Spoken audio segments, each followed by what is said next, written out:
Hello વિદ્યાર્થી મિત્રો, good morning. આજે આપણે જોઈએ ધોરણ 12 એકાઉન્ટ ચેપ્ટર નંબર 5 ભાગીદારનો પ્રવેશ. એમાં સ્વાધ્યાયનો દાખલા નંબર 19.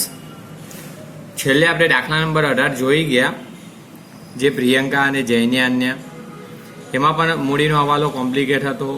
હવે આજે એક ફરીથી એવો દાખલો 19મો દાખલો મોસ્ટ આઈએમપી છે. મોસ્ટ આઈએમપી એટલે આમાં પણ જે તમારી મૂડી શોધવાની છે એ હવાલો એક વિશેષ હવાલો છે અને ખાસ મહત્ત્વનો હવાલો છે. આ પણ દાખલો પૂછાયેલો છે એટલે મોસ્ટ આઈએમપી ખોડજો. જોઈએ દાખલા નંબર 19. ટપ્પુ અને સોનું 1:2 પ્રમાણમાં નફો નુકસાન વહેંચતા એક પેઢીના ભાગીદારો છે. તારીખ 31/3/2016 રોજ તેમની પેઢીનું પાકું સરવૈયું નીચે મુજબ હતું. તો આપણે જોઈએ પાકા સરવૈયાની માહિતીમાં મૂડી દેવા બાજુ. મૂડી દેવા બાજુમાં મૂડી ખાતા આપી દીધા, એટલે કે મૂડી આપી દીધી ટપ્પુ અને સોનુની બંનેની. તો મૂડી ખાતામાં લખીશું. હવે વિદ્યાર્થી ઘણા દાખલા પછી આ તમને જોવા મળી જો નફા નુકસાન ખાતું 48,000. હવે આ એકત્રિત નફો કહેવાય. એકત્રિત નફો એટલે જમા બાકી હોય. તો જોઈ લો, આ મૂડી દેવા બાજુ દર્શાવ્યું છે ને, તો આ બધી જમા બાકીઓ કહેવાય. તો આ જમા બાકી છે નફા નુકસાન ખાતાને, એટલે એકત્રિત નફો. તો જે રીતના આપણે અનામત વેચીએ એ રીતના એકત્રિત નફો વેચવાનો, ભાગીદારોના મૂડી ખાતાની જમા બાજુ જૂના પ્રમાણમાં વેચી લેવાનો. લેણદારો દેવું અને ગાલખાત અનામત પણ ઘણા સમય પછી મૂડી દેવા બાજુ આપી છે, એટલે સામે કુલ દેવાદારો જ આપ્યા હોય જોઈએ છીએ. તો અહીંયા ગાલખાત અનામત આપીને હવાલો હોય તો ધ્યાનમાં લેવાની, નહીં તો આ જ ગાલખાત અનામત મૂડી દેવામાં નવા પાકા શ્રેયમાં દર્શાવવાની. જોઈએ મૂડી દેવા બાજુમાં, મિલકતોમાં. મિલકતો બાજુ પહેલાં પાઘડી આપી દીધી 54,000. તો આ વિદ્યાર્થીઓ જૂની પાઘડી જૂના પાકા શ્રેયમાં જૂના ભાગીદારો વચ્ચે વહેંચી લેવાની, એટલે કે આ પાઘડી જૂના ભાગીદારો વચ્ચે જૂના પ્રમાણમાં માંડી વરાય. જમીન મકાન મિલકત યંત્રો આ બંને કાયમી મિલકતો, સ્ટોક ચાલુ મિલકત. દેવાદારો કુલ આપ્યા, સામે ગાલખાત અનામત આપી છે એટલે ધ્યાનમાં લેજો હવાલો આવે તો, નહીં તો કુલ દેવાદારો જ દર્શાવ્યું છું. તો આ બે ચાલુ દેવાને રોકડ શિલ્લક એ પણ ચાલુ મિલકત પણ રોકડ એ રોકડ ખાતું આપણે બનાવે છે એની અંદર બાકી આગળ લાવ્યા તરીકે દર્શાવીશું. જોઈ લે પાકા શ્રેય પછી આપણે હવાલા જોઈએ. તો હવાલા ઉપર સામે જોઈએ, સામેના પેજમાં આપણને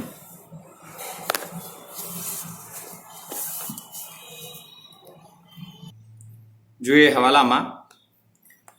તો ટાઇટલમાં કીધું ઉપરની તારીખે, એટલે કે ઉપરની એટલે પાકા શ્રેયની તારીખ જોઈ લે 31/3/2016 આપેલી છે જૂના પાકા શ્રેયમાં સામે.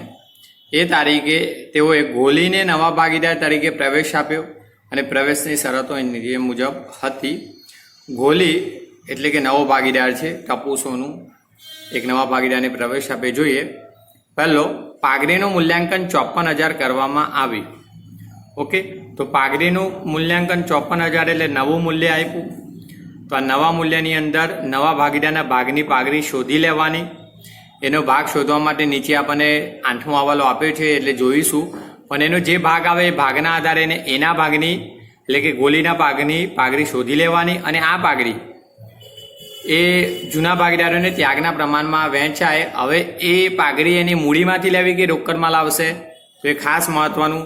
સૂચના ના આવે તો મૂડીમાંથી આપે, પણ અહીંયા તો આપણને હવાલો એક આપેલો છે 7મો, ત્યારે જોઈ લઈશું. ઓકે, ચલો બીજો હવાલો, દેવાદાર પર ગાલખાત અનામત 10,000 રાખવી.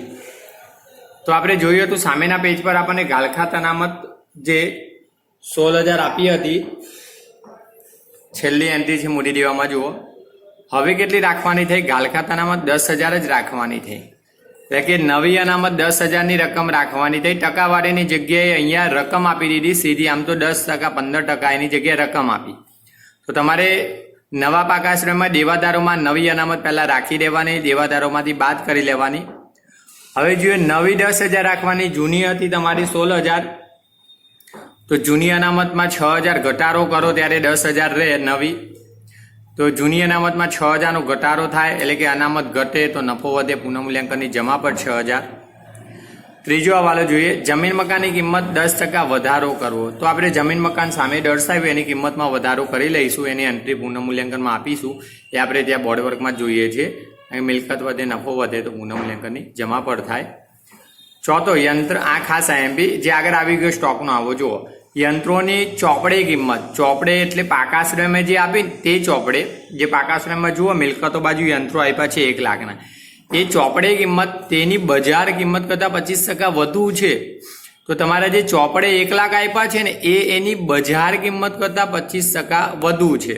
ઓકે, તો આપણે હવાલામાં ક્યાંય બજાર કિંમત આપી નથી. આપણે હંમેશા મિલકતો કઈ કિંમતથી દર્શાવીએ છીએ? બજાર કિંમતથી. આ યાદ રાખજો, પછી એ ઓછી હોય અથવા વધુ પણ હોઈ શકે. હવે અહીંયા ચોપડી કિંમત કેવી છે? વધુ છે 25%. બજાર કિંમત એટલી ઓછી કહેવાય 25%. ઓકે, તો એક્ઝામ્પલ કે બજાર કિંમત 100 હોય અને 25% વધુ એટલે 125 ચોપડી કિંમત હોય, તો આપણે તો 100 રૂપિયા કિંમત એટલે બજાર કિંમત દર્શાવવાની હોય, તો ઘટાડો થશે મિલકત ઘટે નફો પુનઃમૂલ્યાંકનની ઉધાર પર, જે ગણતરી હું તમને બોર્ડ વર્કમાં કરાવી દઉં. આગળ જોઈએ વિદ્યાર્થીઓ 5મો હવાલો, સ્ટોકની કિંમત 10% ઘટાડવી. સ્ટોક એટલે મિલકત, મિલકત ઘટે નફો ઘટે, નફો ઘટે તો પુનઃમૂલ્યાંકનની ઉધાર પર દર્શાવીશું. 6થો હવાલો, ગોલી નવી પેઢીની આ જ આઈએમપી છે. ગોલી એ નવો ભાગીદાર નવી પેઢીની ચોખ્ખી મિલકતની 50% જેટલી રકમ મૂડી તરીકે લાવશે.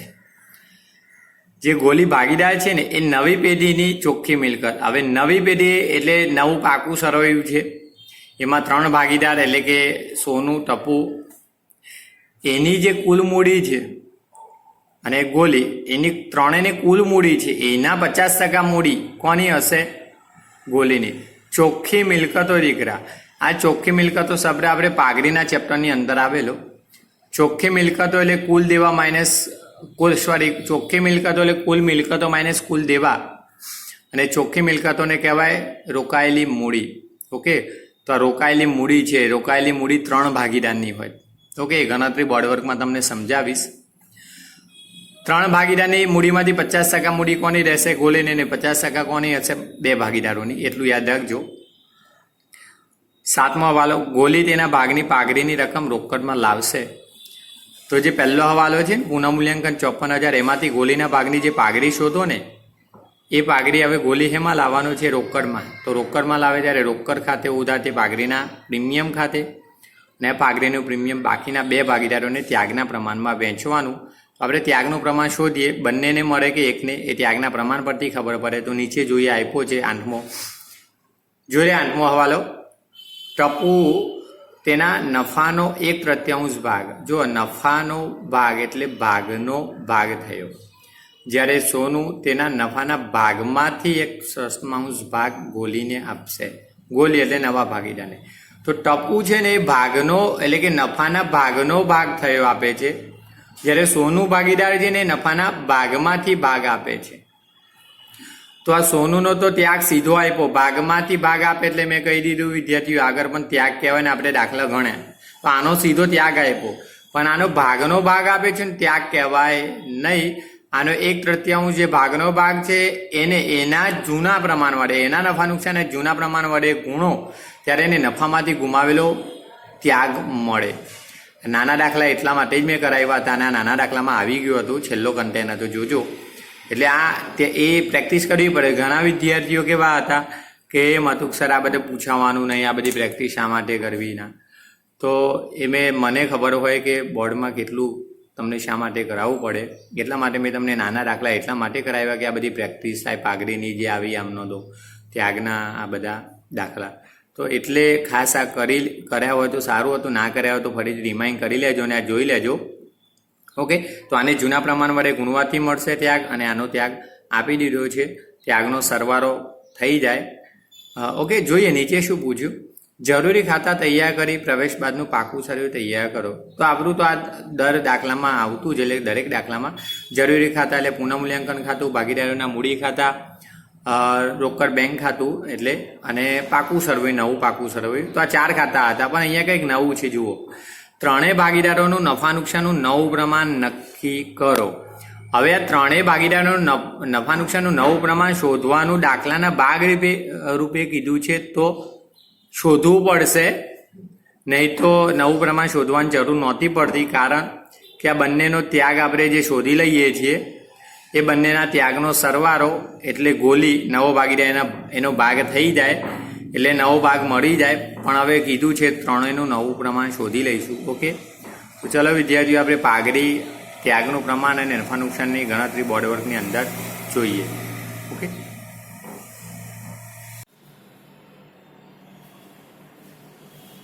હવે જોઈએ વિદ્યાર્થી મિત્રો, દાખલા નંબર 19 કપુ અને સોનુની ભાગીદારી પેઢીના ચોપડે. તો એની અંદર આપણે જરૂરી ગણતરીમાં ત્યાગનું પ્રમાણ, નફા નુકસાનનું નવું પ્રમાણ, જે દાખલાના ભાગરૂપે પૂછ્યું છે. તો નફા નુકસાનનું નવું પ્રમાણ શોધવા માટે ત્યાગનું પ્રમાણ જરૂરી છે. અને પાઘડીની જે આમનો તો જોઈ લઈએ, ખવાલો જોઈ લઈએ, ચોથું જો. તો પહેલો ત્યાગનું પ્રમાણ ગણી લઈએ આપણે. તો એની અંદર પહેલો જોઈ લો ટપુનો ત્યાગ. તો ટપુનો ત્યાગ એટલે નફાના ભાગનો ભાગ.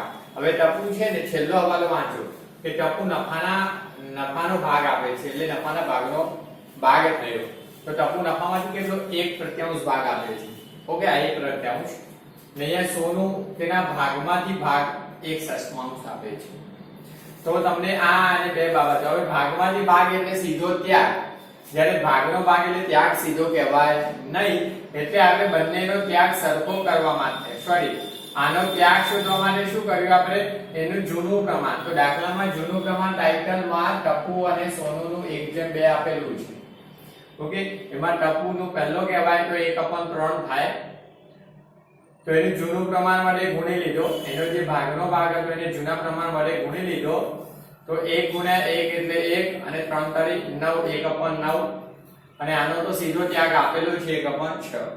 ઓકે, તો આનો ત્યાગ એના જૂના પ્રમાણ વડે ગુણવાથી મળે, જ્યારે ભાગમાંથી ભાગ એટલે સીધો ત્યાગ. હવે ત્યાગનો પ્રમાણ શોધવા માટે આપણે શું કરવું પડે? બંનેનો છેદ સરખો નથી તો લસા લઈએ. જુઓ, બંનેના છેદ સરખા કરતા ત્યાગનું પ્રમાણ મળશે આપણને મળે. તો જોઈએ પહેલું ટપુનો ત્યાગ. તો એનો તો આપેલો 1/9 આપણે શોધ્યો. ઓકે, જ્યારે સોનુનો ત્યાગ 1/6. હવે બંનેનો લસા લઈએ તો 18 થાય કોમન. તો અહીંયા 18 થાય લસા બંનેનો. તો જોઈએ અહીંયા છેદમાં 18 લાવવા હોય તો 9 ને કેટલા વડે? 2 વડે ગુણીએ ત્યારે 18 આવવાના. અહીંયા છેદમાં 2 વડે તો અંશને પણ 2 વડે ગુણીએ છીએ. ઓકે, જોઈએ 2 × 2 અને 9 × 18. હવે અહીંયા પણ છેદમાં લસા 18 લાવવાનું છે. તો 6 ને કેટલા વડે ગુણવા પડે? 3. તો છેદને કેટલા ગુણીએ? એટલે અંશને ગુણીએ 3 વડે. 3 × 1 = 3 અને 6 × 18. એટલે ખાસ આ જે રાઉન્ડ બનાવ્યા ને લસા લીધેલો છે, તમને ખબર પડે એટલે રાઉન્ડ લખેલા છે. ઓકે, ચલો બંનેનો ત્યાગ સરખો મળી ગયો 2/3. એટલે ત્યાગનું પ્રમાણ લખ્યું નહીં, જગ્યા નથી. ચલો કઈ વાંધો નહીં, હું ત્યાગનું પ્રમાણ કઈ નાખું લખી દેજો. ટપુ અને સોનુનું ત્યાગનું પ્રમાણ 2:3 મળે. ઓકે, ચલો હવે આપણે નવું પ્રમાણ દાખલાના ભાગરૂપે પૂછ્યું છે, તો ખાસ આ ધ્યાન આપજો. ભાગીદારોનું નવું પ્રમાણ બરાબર જૂનો ભાગ માઈનસ ત્યાગ. આ નાના દાખલા શીખવાયેલા ત્યારે હતું અને ખબર ના હોય તો ત્યાગનું સૂત્ર હતું ને, આ ત્યાગ બરાબર જૂનો ભાગ માઈનસ નવો ભાગ, એટલે કે નવું પ્રમાણ. હવે આ નવું પ્રમાણ શોધવાનું છે, તો નવું પ્રમાણ આગળ લાવી લો. ઓકે, અને આ ત્યાગ પાછળ લઈ જાઓ. જો માઈનસ હતું આ બાજુ આવે એટલે પ્લસ થઈ ગયું, અને ત્યાગ આ બાજુ પ્લસ હતો એટલે માઈનસ. એટલે આ નવો ભાગ એ ત્યાં લેવાનું, ખાલી ત્યાગ અને નવું પ્રમાણ ઉલટાવું. તો આ સૂત્ર આપણે ત્યાં જોયું હતું નાના દાખલામાં. આ તો જે વિદ્યાર્થીઓ ના ગણ્યા હોય, નવા હોય એમના માટે હતો આ પ્રશ્ન. ઓકે, ચલો જોઈ લઈએ. તો આ ત્યાગના સૂત્રનું જ બને. પહેલો ટપુનું નવું પ્રમાણ બરાબર એનો જૂનો ભાગ. તો એનો જૂનો ભાગ આપણે લખ્યું જૂનું પ્રમાણ 1:2. 1:2 જૂનું પ્રમાણ. ઓકે, ટાઇટલમાં આવી તો આનો 1/3 જે જૂનો ભાગ માઈનસ એનો ત્યાગ. તો ટપુનો ત્યાગ આપણે શોધ્યો 2/18. લઈ લઈએ તો 18 × 18 6 નીચે 18 તારી 54 12/54 એટલે 6/27. જોઈએ પછી ભાગ ચલાવીએ છીએ આપણે. બીજો સોનુનું નવું પ્રમાણ. જો દીકરા એનો જૂનો ભાગ, તો સોનુનો બીજો ભાગ હતો એટલે 2/3 માઈનસ એનો ત્યાગ. તો એનો ત્યાગ 3/18. ઓકે, તો હવે જોઈએ લસા લઈએ તો ચોકડી ગુણાકાર 18 × 36 3 તારી 9, 18 તારી 54. ઓકે, તો 9 36 માંથી 9 જાય તો 27/54. અને ત્રીજો નવો ભાગીદાર કોણ હતો? ગોલી. ગોલીનું નવું ક્રમાંક તો એનો ભાગ, હવે ગોલીનો ભાગ આપણને આપેલો નથી એટલે બંનેના ભાગનો સરવાળો લઈ લઈએ છીએ. ઓકે, જોઈ લઈએ આપણે દાખલામાં એનો ભાગ આપેલો નથી.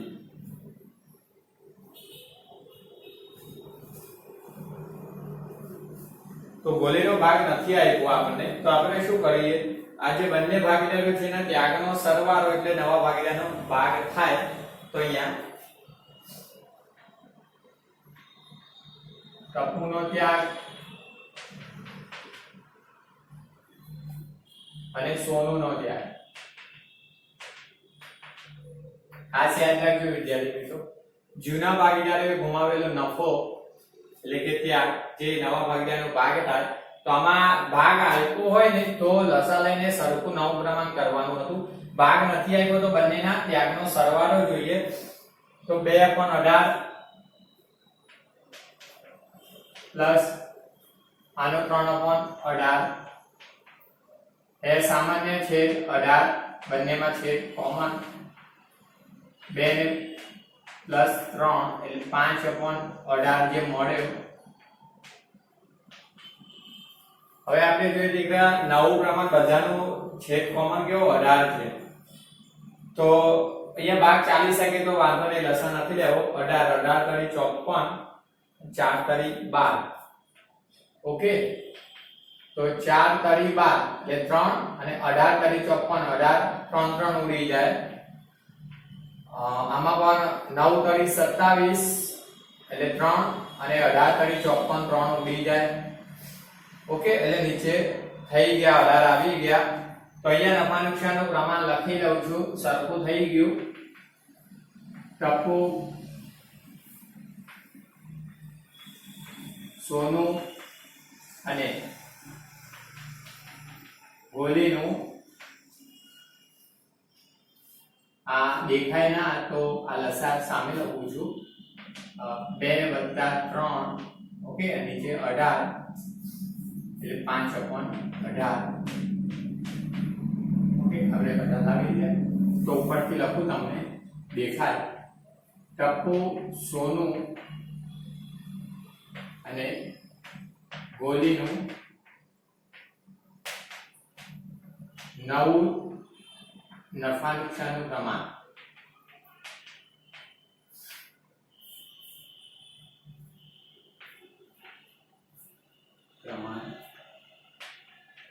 જોઈ વિદ્યાર્થીઓ, પહેલો ટપુ 4/9/5, 4/9/5 મળે. ઓકે, ચલો તો નવું પ્રમાણ મળી ગયું દીકરા ત્રણેયનું. આપણે જે પૂછ્યું હતું તે હવે છે તમારે નવું પ્રમાણ આમ શોધવાની જરૂર નહોતી. આ તો દાખલાના ભાગરૂપે પૂછ્યું એટલે ગણ્યું. નહીં તો તમારે આ બંનેના ત્યાગનો સરવાળો જે 2 અને 3 5/18 એ નવા ભાગીદારનો ભાગ મળે તો આપણે ભાગની માટે આ જ ભાગની જરૂર હતી જે આપણે 5/18 જ થાય. ઓકે, તો નવું પ્રમાણ તો આપણને પૂછ્યું એટલે ગણતરીની જરૂર નહોતી, પણ પૂછ્યું છે તો દાખલામાં દર્શાવવું ગણતરી જરૂરી. ઓકે, સામે જોઈએ આપણે હવાલા નંબર 1 અને 7 સંયુક્ત છે. જુઓ ગણતરીમાં હવાલા નંબર 1 અને 7 એટલે કે પહેલા હવાલામાં એવું આપ્યું છે કે ભાગરીનું કુલ મૂલ્યાંકન 54,000 નક્કી થયું. અને સાતમા હવાલો જોઈ લો, ચોપડીની અંદર એવું કીધું છે કે ગોલી પોતાના ભાગની ભાગની રોકડમાં લાવશે. ઓકે, તો પહેલા જોઈએ ગોલીએ એટલે કે નવા ભાગીદારે લાવવાની પાઘડી શોધી લઈએ. તો પહેલા વાલામાં કીધું છે ગોલીના ભાગની પાઘડી. તો પહેલા વાલામાં 54,000 કુલ પેઢીનું મૂલ્યાંકન, એમાં ગોલીનો ભાગ તો આપણે શોધ્યો 5/18 એટલે નવું પ્રમાણ લો તો એ 5/18 જ કહેવાય. ઓકે, 18 તારી 54 3. ઓકે, એટલે 3000 અને 5 તારી 15,000. જોઈ લઈએ કેલ્સી પર.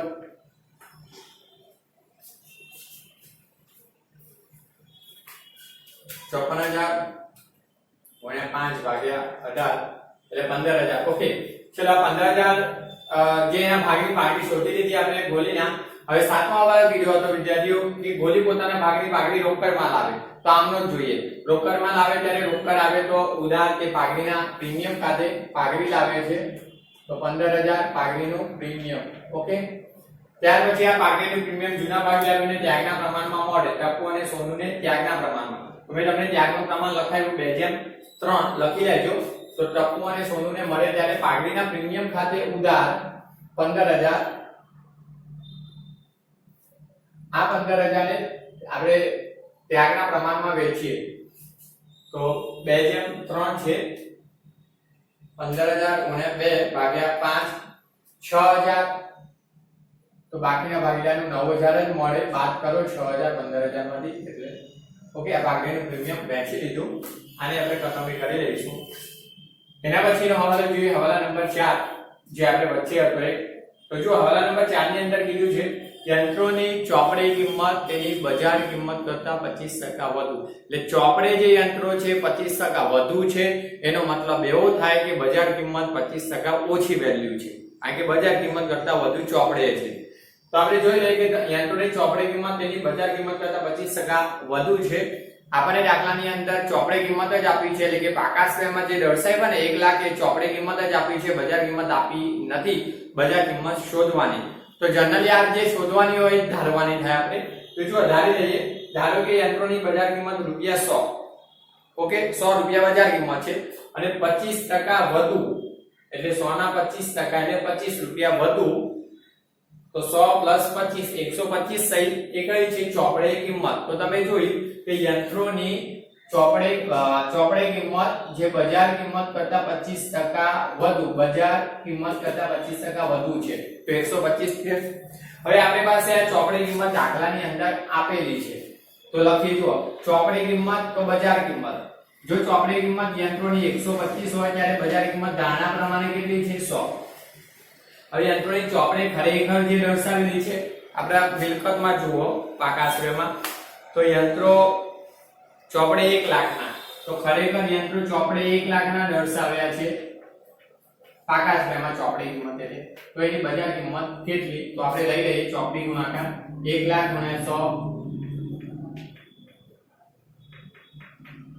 ભાગ્યા 125. 1 લાખ ગુણ્યા 100 ભાગ્યા 125 એટલે કે 80,000. તો ₹80,000 એની બજાર કિંમત. અને આ બજાર કિંમત જે મળી એ આપણે ચોપડે દર્શાવવાની થાય. એનો મતલબ એની બજાર કિંમત 25% ઓછી છે. આવીને 80 25% ઓછી. 1 લાખના 25% કરો તો 20,000 બાદ કરો એટલે 80,000 મળી જાય બજાર કિંમત. તો એ પછી શોધ્યા પછી મળે, પણ તમારે શોધવી તો પડે પહેલા. ઓકે, તો હવે આ એની બજાર કિંમત 80,000 દર્શાવીશું ત્યારે મિલકતની કિંમતમાં શું થાય? ઘટાડો થાય એટલે નફો ઘટે પૂનમ લેખકની ઉધાર પર. ઓકે, તો હજુ આપણે ગણતરી બાકી છે મૂડી શોધવાની. અને નવી મૂડી જે ચોખ્ખી મિલકતોના 50% મૂડી કોની છે? ગોલીની, નવા ભાગીદારની. તો એ મૂડી ક્યારે મળે? જ્યારે પેઢીની કુલ મૂડી શોધીએ છીએ એટલે છેલ્લે નવી મૂડી ત્રણેયની ત્યારે મળશે. તો પહેલા આ ગણતરી કરી લો. ત્યાગનું પ્રમાણ, નવું પ્રમાણ, ચોથો હવાલો યંત્રોનો અને પાઘડીનો હવાલો. જે આ ગણતરી લખી લો, કારણ કે બોર્ડ વર્ક વખતે મને આ ગણતરી જે છે એ સીધી બોલવાની અને પેજમાં લખેલી હોય તો જોવી પડે. એના કરતા બેટર તમે લખી રાખો છો તો તમને ખ્યાલ આવે.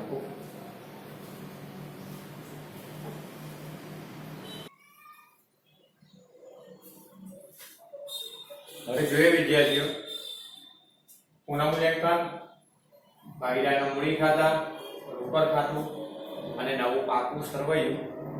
મૂડી ખાતાની અંદર ટપુ, સોનું જે જૂના ભાગીદારો, ગોલી નવો ભાગીદાર, એ રીતના જમા બાકીમાં પણ ટપુ, સોનું અને ગોલી. હવે આપણે જે રીતના ખાના બનાવીએ છીએ, જરૂરી ખાના પૂછ્યા તે રીતના તે બનાવી દીધા અને શરૂઆત કરીએ. તો જરૂરી ખાતા બનાવો અને ખાતાની બાકીઓ લખો. ખાતાની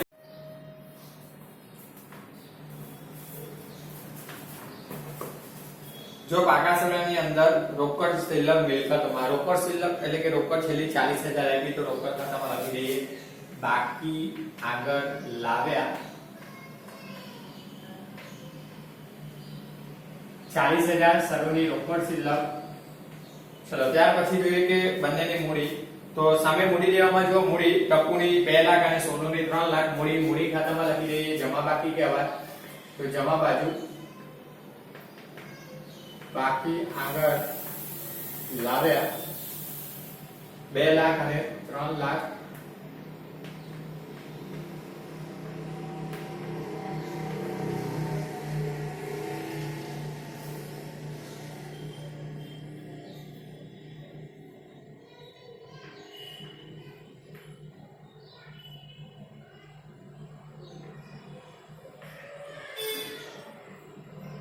જો 2 લાખ અને 3 લાખ મૂડી લખેલી છે. ત્યાર પછી આપણે હવાલામાં જઈએ તો પહેલો હવાલો સામે. તો પાઘડીનું પુનઃમૂલ્યાંકન 54,000 નક્કી કરવામાં આવ્યું.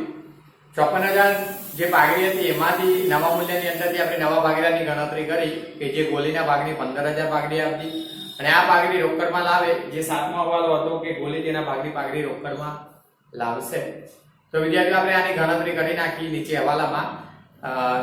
ગણતરી તમને બોર્ડવર્કની અંદર કરાવી હતી. એ બોર્ડવર્કની ગણતરીની અંદરથી જોઈ લો. પાઘડી રોકડમાં લાવે ત્યારે રોકડ આવે તો ઉધાર બાજુ પાઘડીના પ્રીમિયમ ખાતે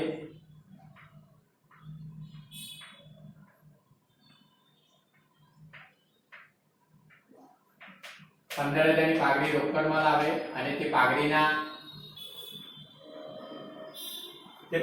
પ્રીમિયમ ખાતે જમા કરેલું પાઘડીનું પ્રીમિયમ. તો એક ખાતું ક્લોઝ થાય એટલે બીજી આપણે જોઈ લો પાઘડીના પ્રીમિયમ ખાતે ઉધાર એટલે પાઘડીના પ્રીમિયમ ખાતું ક્લોઝ થયું અને તે ટપુના અને સોનુના મૂડી ખાતે આપણે જમા કરી ત્યાગના પ્રમાણમાં. તો ત્યાગના પ્રમાણમાં જમા કરી તે રકમ લખી દઈએ ક્રોસ ખતવણી એટલે કે પાઘડીના પ્રીમિયમ ખાતે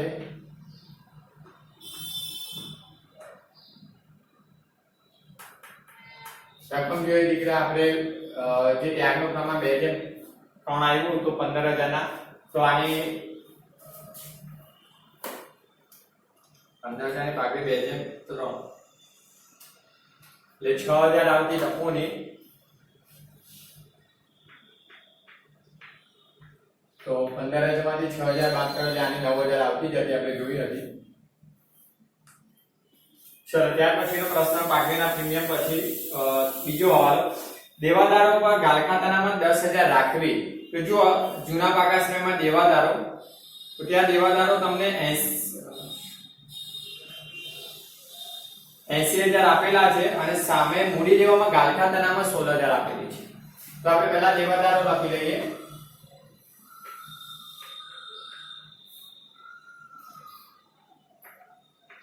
દેવાદારો કુલ આપેલા છે મૂડી દેવા મિલકતોમાં 80,000 માઈનસ ગાલખાત અનામત. જે નવી તમને હવાલામાં કીધી હોય તે જ રાખવાની, 10,000 રાખવી. તો આપણે 10,000 રાખી. તો હવે દેવાદારો કેટલા? 70,000. હવે તમારે નવી 10,000 રાખવાની પણ જૂની ગાલખાત આપેલી છે, ગાલખાત અનામત મૂડી દેવામાં 16,000. તો હવે ગાલખાત અનામતમાં શું થયું? ઘટાડો. જૂની 16,000 વધુ છે, નવી ઓછી છે. તો ગાલખાત અનામત શું કરવી પડે? ઘટાડવી પડે. કેટલી? તો 16,000 માઈનસ 10,000 એટલે 6,000 ઘટાડો કરવો પડે. ગાલખાત અનામત એટલે જોગવાઈ ઘટે તો નફો વધે. નફો વધે એટલે પુનઃમૂલ્યાંકનની જમા બાજુ પર ગાલખાત અનામત ખાતે. જો અહીંયા લખવું હોય ને તો જૂની માઈનસ નવી એટલે જૂની 16,000 માઈનસ નવી 10,000 એટલે કેટલી? 6,000 ઘટાડો. જો આ બાજુમાં આવે ત્યારે હંમેશા નવી માઈનસ જૂની થતી હોય એટલે વધારાની જોગવાઈ કરવાની થતી હોય. જ્યારે એવું બને ત્યારે એ ક્યારે બને? કે નવી જોગવાઈ છે ને 18,000 કીધી હોય, હવાલામાં કીધું નવી 18,000 રાખો. હવે 18,000 રાખવાની છે, અહીંયાથી 18,000 તો બાદ કરવાના. પણ હવે જૂની અનામત 16,000 છે તો એમાં 2,000 વધારો, ત્યારે 18,000 નવી થાય તો 2,000 અહીંયા વધારવી પડે. ઓકે, ત્યારે નવી માઈનસ જૂની. ચલો આ વાળો ક્લિયર જોઈએ. ત્રીજો, જમીન મકાનની કિંમતમાં 10% વધારો કરો. તો જૂના પાકા શ્રેણીમાં જુઓ જમીન મકાન તમને પાઘડીની નીચે 3 લાખ આપ્યા. તો લખી દઈએ જમીન મકાન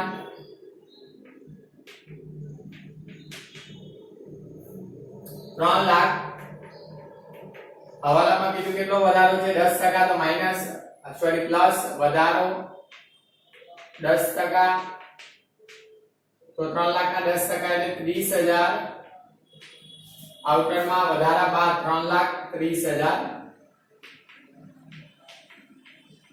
ઓકે ત્યાર પછીનો મિલકત વધે મિલકતમાં વધારો થયો મિલકત વધે પેઢીનો નફો વધે તો પુનઃમૂલ્યાંકનની જમા પર જમીન મકાન 30,000 નો વધારો થયો 30,000 ઓકે ચલો ત્યાર પછીનો પ્રશ્ન હતો ચોથો હવાલો યંત્રોની ચોપડી કિંમત તેની બજાર કિંમત કરતા 25% વધુ છે તો આપણે જોઈ લીધું હવાલામાં ગણતરીમાં એની ચોપડી કિંમત અહીંયા 1 લાખ આપી અને બજાર કિંમત 80,000 આપણે ગણતરીમાં જોઈ આ 125% છે અને બજાર કિંમત 100 તો 100 ના આધારે બજાર કિંમત આપણને 80,000 આવી છે ચોપડે દર્શાવવાની તો આપણે લઈ લઈએ પહેલા યંત્રો એની ચોપડે કિંમત 1 લાખ આપેલી છે હવે બજાર કિંમત ઓછી થાય એનો મતલબ એટલે કે ઘટાડો 20,000 ઘટાડો થયો ચોપડે કિંમતમાં ત્યારે એની બજાર કિંમત 80,000 આવી જે શોધી છે હવાલામાં એનો મતલબ કે બજાર કિંમત કરતા 125% એટલે કે 25% વધુ છે 125 રૂપિયા ચોપડે ઓકે હવે આપણે બજાર કિંમત લાવી દીધી 80,000 એટલે મિલકતમાં ઘટાડો એટલે નફો ઘટે પુનઃમૂલ્યાંકનની ઉધાર પર યંત્રો ખાતે કેટલો તો 20,000 નો ઓકે ત્યાર પછીનો હવાલો જોઈએ સ્ટોકની કિંમત 10% ઘટાડવી તો જો સામે સ્ટોક આપ્યો દેવાદારોની ઉપર 40,000 તો સ્ટોક 40,000 માઈનસ ઘટાડો 10% ઘટાડો આપ્યો તો કૌંસમાં 10% લખી દો 40,000 ના 10% એટલે 4,000 ઘટાડો કરો એટલે 36,000 40,000 માંથી 4,000 બાદ કરો એટલે 36,000 ચલો સ્ટોક એટલે મિલકત ચાલુ મિલકત ઘટે નફો ઘટે તો પુનઃમૂલ્યાંકનની ઉધાર પર સ્ટોક ખાતે સ્ટોકમાં 4,000 નો ઘટાડો ઓકે ચલો સ્ટોક આવી ગયો છઠ્ઠો વાળો ગોલી નવી પેઢીની ચોખ્ખી મિલકતની 50% જેટલી રકમ મૂડી તરીકે લાવશે ગોલી મૂડી તરીકે લાવશે તો એ મૂડી કેવી રીતના લાવશે જે ચોખ્ખી મિલકતો છે એના 50% ગોલી હવે ચોખ્ખી મિલકતો એટલે રોકાયેલી મૂડી એટલે કુલ મિલકતો માઈનસ કુલ દેવા હવે આ રોકાયેલી મૂડી એટલે કોની મૂડી હોય ત્રણ ભાગીદારની યાદ રાખજો ચોખ્ખી મિલકતો એટલે કુલ મિલકતો માઈનસ કુલ દેવા તો આપણને ખબર છે પાઘડીમાં શીખ્યા કે રોકાયેલી મૂડી બરાબર કુલ મિલકતો માઈનસ કુલ દેવા જ થાય એટલે કે પેઢીની કુલ મિલકતો પાકા સિવાયની એમાંથી જે દેવા છે બાદ કરો એટલે શું વધે મૂડી હવે આ મૂડી કોની હોય ત્રણ ભાગીદારની હવે ત્રણ ભાગીદારની મૂડીમાં સરખી જ હોય ત્રણેની 100 એટલે કે 100% ત્રણની એમાંથી 50% મૂડી કોની છે ગોલીની ઓકે તો બંને ભાગીદારોની જ્યારે મળે એની 50% આની થશે ગણતરી બતાવીશ ચલો એ ગણીશું જ્યારે બંધ કરીએ ત્યારે સાતમાં આવી ગયો ગોલી તેના ભાગની રોકડમાં લાવશે પાઘડી અને આઠમો ટપ્પુ તેના નફાનો ભાગ અને ગોલી તેના નફાના ભાગમાંથી ભાગ જે આપણે ત્યાં ગણી લીધો હવે આપણે જૂનું પાકું સર્વે જોઈ લઈએ તો જૂના પાકા શ્રેણીની અંદર જોઈ લો મૂડી તો મૂડી દેવા આવી ગયા મૂડી શરૂની ચલો નફા નુકસાન ખાતું ભાગીદાર વચ્ચે વહેંચી દેવાનું એક એકત્રિત અનામત કહેવાય તો નફા નુકસાન ખાતું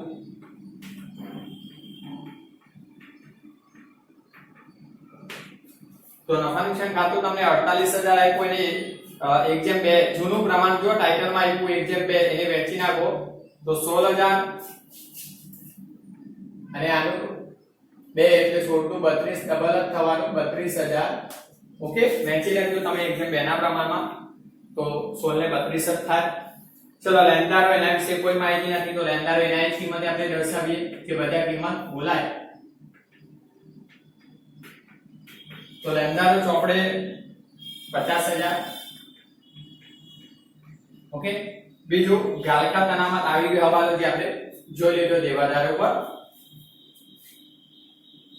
સોરી સામે જો પાકા શ્રેણીમાં મૂડી દેવા સોરી મિલકતોમાં પાઘડી આપેલી છે જૂની 54,000 જૂની પાઘડી જૂના ભાગીદાર વચ્ચે જૂના પ્રમાણમાં માંડી વારવાની આ હવાલો આગળથી આવતા આવ્યો તો શું આમનો થાય? ટપુના મૂડી ખાતે ઉધાર, સોનુના મૂડી ખાતે ઉધાર, તે પાઘડી ખાતે જમા જાય. તો ઓકે, તો લખી દઈએ ખતવણી પાઘડી કૌંસમાં જૂની.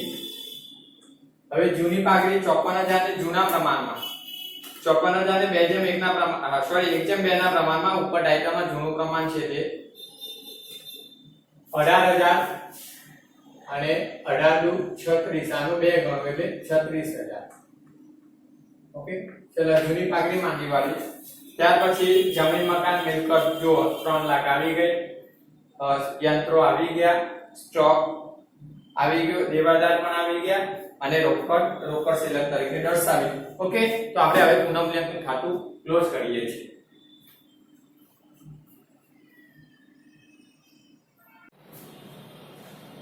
હવે આપણે જોઈએ વિદ્યાર્થીઓ, પુનઃમૂલ્યાંકન ખાતું બંધ કરી નાખીએ. તો પુનઃમૂલ્યાંકન ખાતાની અંદર સરવાળો પહેલા ચેક કરી લેવો. અહીંયા તો 4 એન્ટ્રી છે તે દેખાય. 30,000 એટલે આ બાજુ જમા બાજુ વધુ છે, 30 અને 6 36,000. તો આ સરવાળો બંને બાજુ મૂકી દઈએ, જમાનો વધુ હોવાથી 36,000. હવે ઉધારનો જે સરવાળો આવે તે તમારે સરવાળો કરીને બાદ કરી લેવો. તો ઉધારનો સરવાળો 36,000 માઈનસ 20 ને 4 24,000 એટલે કે 12,000. 12,000 એ તમારો પુનઃમૂલ્યાંકન ખાતાનો નફો. હવે કેમ નફો? તો જુઓ, જમાનો સરવાળો વધુ તો જમા બાકી કહેવાય. જમા બાકી એટલે પુનઃમૂલ્યાંકન ખાતાનો નફો જે ભાગીદારોના મૂડી ખાતે લઈ જઈશું નફો. હવે આ નફો જૂના ભાગીદારોને જૂના પ્રમાણમાં વહેંચાય. એટલે અત્યાર સુધી આપણે દાખલા ગણતા એવા છીએ તે રીતના. તો જૂના ભાગીદારોમાં ટપુ અને સોનુ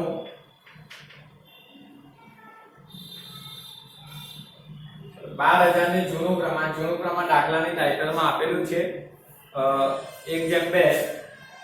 તો 12,000 ગુણ્યા 1/3 એટલે 4,000 અને 1:2 એટલે 4 દુ 8. બીજા ભાગીદારનો આના કરતા 2 ગણો છે 8,000. જે પુનઃમૂલ્યાંકનની ઉધાર બાજુ આપણે નફો ગણ્યો છે તો ભાગીદારના મૂડી ખાતાની જમા બાજુ ક્રોસ અસર આવશે. તો લખી લઈએ પુનઃમૂલ્યાંકન ખાતે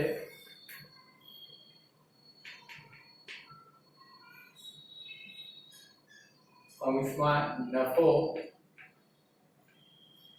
4,000 અને 8,000. ઓકે, હવે આપણે જોઈએ કે પહેલા ભાગીદારોની જે મૂડીનો હવાલો બાકી છે, ગોલી જે ચોખ્ખી મિલકતોના 50% લાવશે, મૂડી લાવશે ત્યારે રોકડ આવે તો ઉધારથી ગોલીના મૂડી ખાતે. પણ આપણે પહેલા એ શોધવાની છે એની મૂડી. તો એની મૂડી શોધવા માટે પહેલા બે ભાગીદારો છે એની મૂડી શોધીએ, જે કુલ મૂડી કહેવાય. તો હું ગણાવું તમને બોર્ડવર્કની અંદર અહીંયા ગણાવું છું. તો પહેલા આપણે આ ખાતું ક્લોઝ કરીએ છીએ, પછી અહીંયા મૂડી લાવીએ. તો જુઓ, મૂડી પહેલા બાકીના બે ભાગીદારોની નવી મૂડી શોધી લઈએ, કારણ કે હવે કોઈ હવાલો બાકી નથી. એટલે આ બાકીના બે ભાગીદારોના મૂડી ખાતામાં કોઈ હવાલો આવવાનો નથી. એક હવાલો આવશે તમારો અહીંયા, એક હવાલો આપણે નાખવાનો થશે. જે હવાલો આપણે મૂડીનો છે એટલે કે ગોલીની જે મૂડી આવશે ને એ રોકડ ખાતે લખવો પડશે. એટલે કે સરવાળા માટે આપણે અહીંયા નીચે હજુ ટોટલ લઈ જાઉં છું. તો સરવાળા માટે ટોટલ હજુ નીચે લઈ જાઉં છું.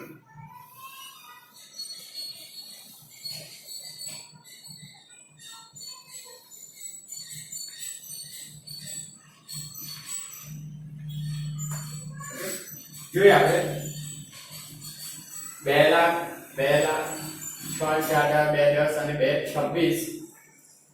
ઓકે, 2,26,000 એ સરવાળો મૂકી દઉં. 2,26,000 2,26,000 માંથી 18,000 બાદ કરી લો એટલે 2,08,000. આ નવી મૂડી આકારની ટપુની અને 2 3 9 32 ને 40 ને 9 49 3,49,000 એક સરવાળો 3,49,000 એમાં જો આપણે અહીંયા ટોટલ આવવાનું છે એટલે અહીંયા ખોટી ચલો 3,49,000 માંથી 36,000 બાદ કરો 3,13,000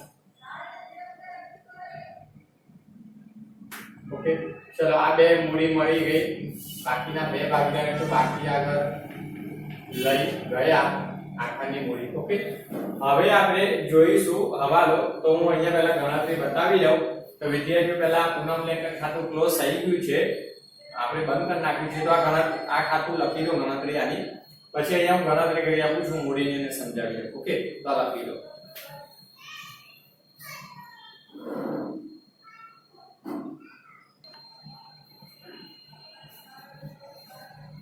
હવે જો વિદ્યાર્થી મિત્રો તમને હવાલામાં 6 ની અંદર કીધેલું છે કે નવી પેઢીની ચોખ્ખી મિલકતોના 50% જેટલી મૂડી બોલી લાવશે નવી પેઢીની ચોખ્ખી મિલકતો હવે નવી પેઢી એટલે ત્રણેય ભાગીદારો જે જૂના ભાગીદારો સહિત નવો ભાગીદાર જે પ્રવેશ મેળવે ત્રણ ભાગીદાર સહિતની પેઢી એટલે નવી પેઢીનું નવું પાકું સર્વે ચોખ્ખી મિલકતો હવે તમને યાદ હોય તો જો ચોખ્ખી મિલકતોનું સૂત્ર જે આપણે હજુ તો તમારે આવવાનું છે ભાગ 2 ની અંદર પણ ફરીથી આવવાનું છે અને ભાગ 2 ની અંદર મને એક આ શબ્દ આવી ગયો ચોખ્ખી મિલકતો એટલે કુલ મિલકતો જેની અંદર દ્રશ્ય કાયમી દ્રશ્ય અદ્રશ્ય રોકાણો અને ચાલુ મિલકતો એટલે કુલ મિલકતો કુલ દેવા જેની અંદર ચાલુ દેવા લાંબા ગાળાના દેવા અને જોગવાઈઓ એ કુલ દેવા બાદ થાય એટલે વધે ચોખ્ખી મિલકતો જેને મૂડી કહેવાય આ દેવા બાદ કરો કુલ મિલકતોમાંથી દેવા એટલે વધે શું હોય ત્રણ ભાગીદારની મૂડી ઓકે તો જોઈ લો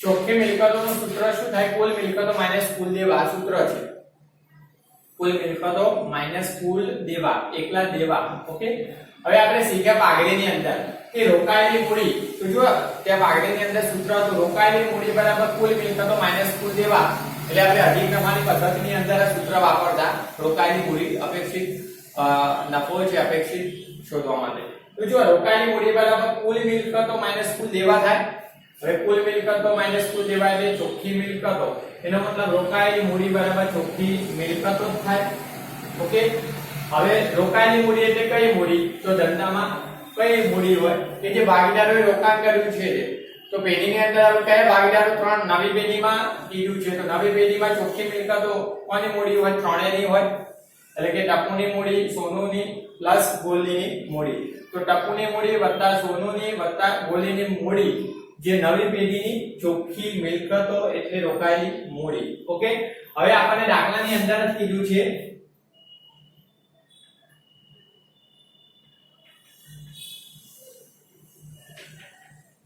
ચોખ્ખી મિલકતોના 50% મૂડી ગોલી લાવશે ઓકે તો હવે આ બંનેની કુલ મૂડી છે એમાંથી 50% કોની ગોલની તો અહીંયા ટપુની મૂડી વત્તા સોનુની મૂડી બરાબર આ ત્રણેયની કુલ મૂડી એટલે 100% રોકાણ 100% માંથી 50% રોકાણ કોનું છે ગોલુની મૂડીનું તો બાકીનું 50% રોકાણ કોની મૂડી હોય ટપુ અને સોનુની મૂડી 50% આની અને 50% ગોલુની એમ થઈને ગોલી સોરી એમ થઈને ત્રણેયની મૂડી 100% છે હવે આ બંનેની મૂડી આપણે શોધી લીધી તો જુઓ આપણે ત્રણેયની નવી મૂડી શોધી છે ઓકે સોરી બંનેની તો એમાં ટપુની નવી મૂડી 2,08,000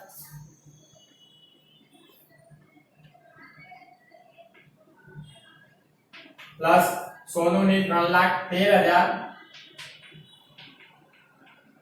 बराबर गोलीनी मूडी હવે બંનેનો સરવાળો જોઈએ 2,08,000 પ્લસ 3,13,000 એટલે 5,21,000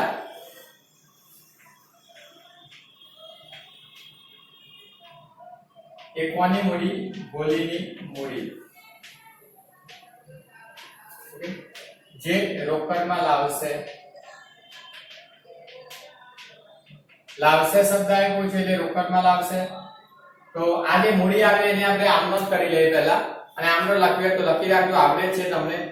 નવો ભાગીદાર પોતાના ભાગની મૂડી પેટે રોકડ લાવે તો રોકડ ખાતે ઉધાર તે ગોલીના મૂડી ખાતે નવા ભાગીદારના, તો અહીંયા લખી નાખું ગોલીના મૂડી ખાતે 5,21,000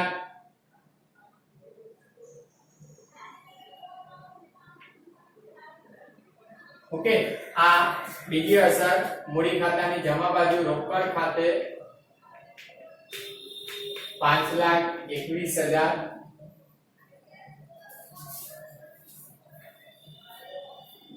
આડી લાઈનમાં લખી લઉં છું 5,21,000 ઓકે.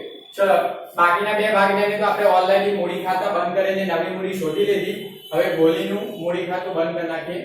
તો 5,21,000 નો સરવાળો 5,21,000 એની બાકી નીકળશે 5,21,000 મૂડી. ઓકે 50% આની મૂડી અને 50% આની મૂડી થઈ ગઈ ગણે. ઓકે જોઈ લે આપણી નવી મૂડી છે જે નવા પાકાશ્રમમાં લાવી રહી મૂડી.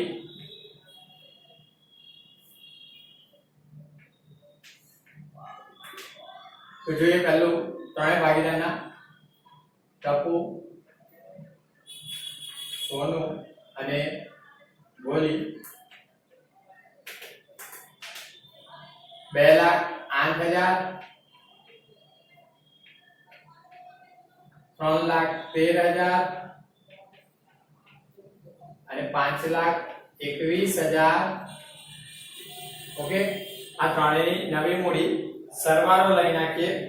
2,08,000 ને 3,13,000 એટલે 5,21,000 અને 5,21,000 એટલે 10,42,000.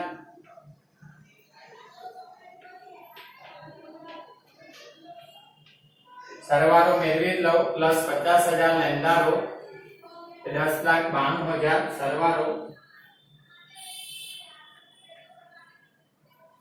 10,92,000 દેખાય નહીં તો બોલી નાખું 10,92,000. હવે આપણે આ રોકડ ખાતું બંધ કરી નાખીએ. 40,000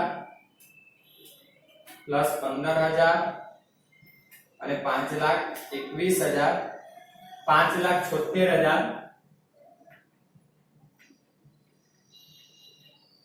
એ સરવાળો 5,76,000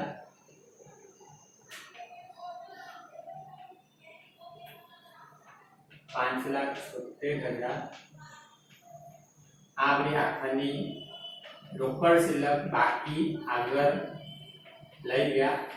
આખાની રોકડ શિલ્લક ઉધારનો સરવાળો વધારે એટલે ઉધાર બાકી જ હોય અને મિલકતની હંમેશા ઉધાર બાકી આવે. તો આ ઉધાર બાકી મિલકત તરીકે દર્શાવીએ રોકડ શિલ્લક.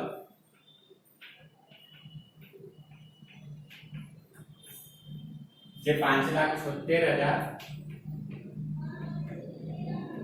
હવે આપણે આ ખાતું ક્લોઝ કરી લઈએ એટલે કે પાકું સર્વે સોરી. અને પાકા સર્વેમાં મિલકતો બાજુનું ટોટલ મેળવી લઈએ. તો પહેલું 3,30,000 80,000 36,000 70,000 અને 5,76,000 10,92,000.